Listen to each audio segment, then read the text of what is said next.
बहुत सारे कैंसर के ऐसे रोगी होते हैं कि ऐसी परिस्थिति में वो रोगी आ जाता है कि मुंह से एक बूंद भी पानी अंदर नहीं जाता। डॉक्टर जवाब दे देते हैं कि आप ले जाइए, लेकिन परिवार तो परिवार है, भावनाएं जुड़ी हुई हैं और ऐसी परिस्थिति में परिवार के सामने ये संकट आता है कि आखिर हम इसको दवा कैसे दें। और ऐसे बहुत सारे रोगी गुरुकुल में आए और उन्होंने बहुत अद्भुत रिकवरी प्राप्त करी। कैसे प्राप्त करी और अन्य रोगियों के लिए उसमें क्या मार्गदर्शन हो सकता है कि कैसे उसे प्रयोग करना है। तो आपको गुरुकुल से दो प्रकार की दवा मिलती है, एक लिक्विड मिलती है बोतल के अंदर, दूसरा पाउडर फॉर्म में मिलता है। तो सबसे पहले लिक्विड जो आपको दवा मिली है उसको आपको कैसे प्रयोग करना है। आप ये देखिए पेशेंट को कैंसर कहाँ कहाँ पे है। उदाहरण के लिए पेशेंट को पेट में कैंसर है, एक पेशेंट को खाली पेट में कैंसर है, कुछ पेशेंट ऐसे होंगे जिनको फैल चुका है, पेट में भी है, लीवर में भी है, किडनी में है, फेफड़े में भी है, फैल चुका है। तो आपको जो लिक्विड दवा मिली है उस लिक्विड दवा के 2 या 3 ढक्कन आप डालेंगे और उनको लेके हाथ में आप लेप करेंगे और पेट के एरिया पे अच्छे से मल देंगे और लगभग 15 से 20 मिनट के बाद दूसरी लिक्विड आप दवा लेंगे, फिर से जहां पर कैंसर उस एरिया में लेप करेंगे, आगे भी करेंगे और पीछे भी करेंगे। इस तरीके से लिक्विड दवा का आपको प्रयोग करना है।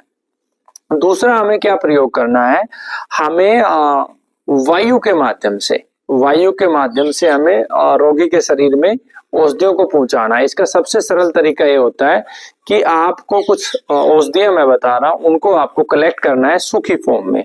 जैसे आपको पीपल की लकड़ी लेनी है, नीम की लकड़ी लेनी है, आपको सूखी हल्दी लेनी है, पाउडर फॉर्म में नहीं, गांठ रूप में।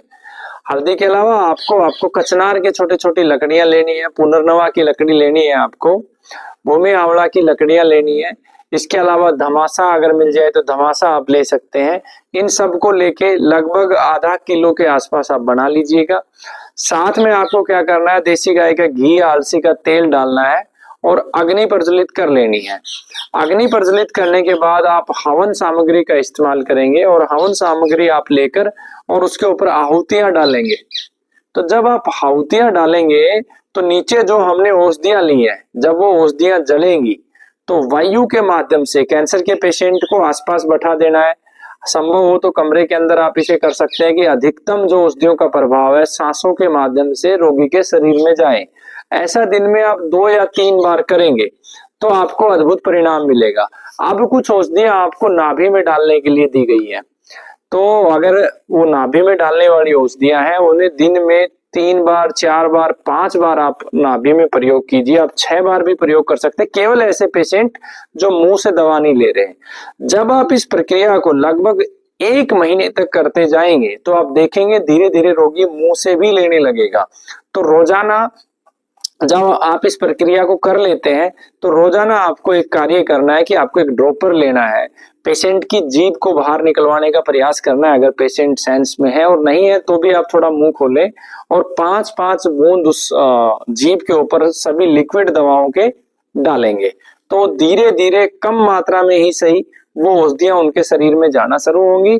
साथ में जो पाउडर है वो जब हम यज्ञ कर रहे हैं, हवन कर रहे हैं, यानी कि वायु चिकित्सा के माध्यम से जो शरीर में भेज रहे हैं उनकी आहुति देनी है। जैसे आपको आरडीएक्स पाउडर मिल गया, आपको बीडीएक्स पाउडर मिल गया, आपको एसडीएच मिल गया, ये सभी पाउडर आपको 20 से 30 ग्राम उसमें दिन में 2 या 3 बार में करके डालने हैं, जिससे कि अधिकतम प्रभाव रोगी के शरीर में जाए।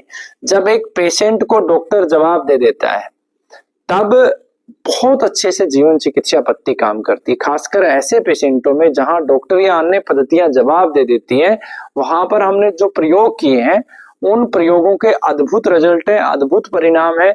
इसलिए आप इसे प्रयोग कीजिए और विशेष रूप से वो रोगी जो एक बूंद भी पानी अंदर नहीं लेके जा सकते उनके लिए बहुत लाभकारी है। वंदे गौ मातरम।